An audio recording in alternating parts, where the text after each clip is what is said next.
Hi, my name is Beth, and this is my story. It all began after months of hibernation. We polar bears tend to hibernate from January through the middle of March. The year 2017 will be the year I will meet my husband.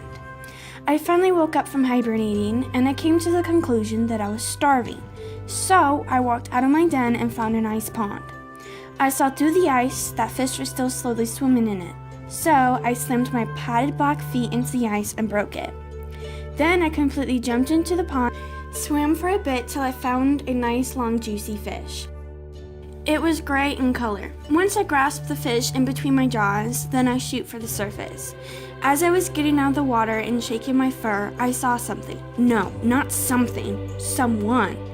This someone had bright white fur that would feel so soft to my rough paws. He was so jaw-dropping because the heavens sent him to the Arctic Circle for a reason. While I was staring at him in awe, he looked over with his hooded eyes and we made eye contact. Right there, in that moment, the connection was so strong that nothing could ever break it. I noticed that it was late March, and this typically is the time for polar bears to mate. So he walks over, tells me I'm beautiful, and told me I was the one that he was looking for. So we walk back to my den, and the magic starts happening. It continues to happen for the next 14 days, which will continue over for some polar bears till late May. During the Arctic spring, we female polar bears eat a lot, which doubles our body weight as much as 440 pounds. With that said, we females can fast up to 8 whole months during food shortages. From June to mid-September, the food source is scarce because the ring seals are our favorite meal and they are not available at this time of year. From September to mid-October, it is essential that I gain a lot of weight so that my eggs will implant.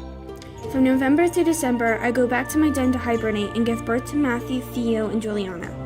While I am in hibernation, my cubs will be born and they will be as small as 2 palms of a human hand.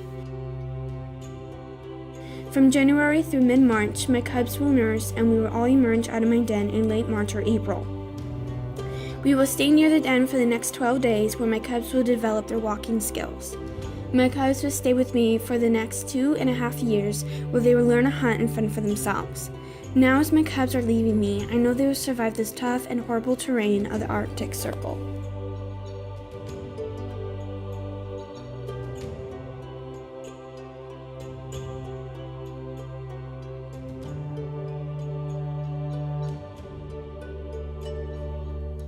These polar bears are lucky to survive due to the fact that climate change is melting the ice, and without the ice, the polar bears will die. Due to climate change, they have reduced access to food, drop in body condition, lower cub survival rates, increase of drowning and cannibalism, and loss of access to denning areas.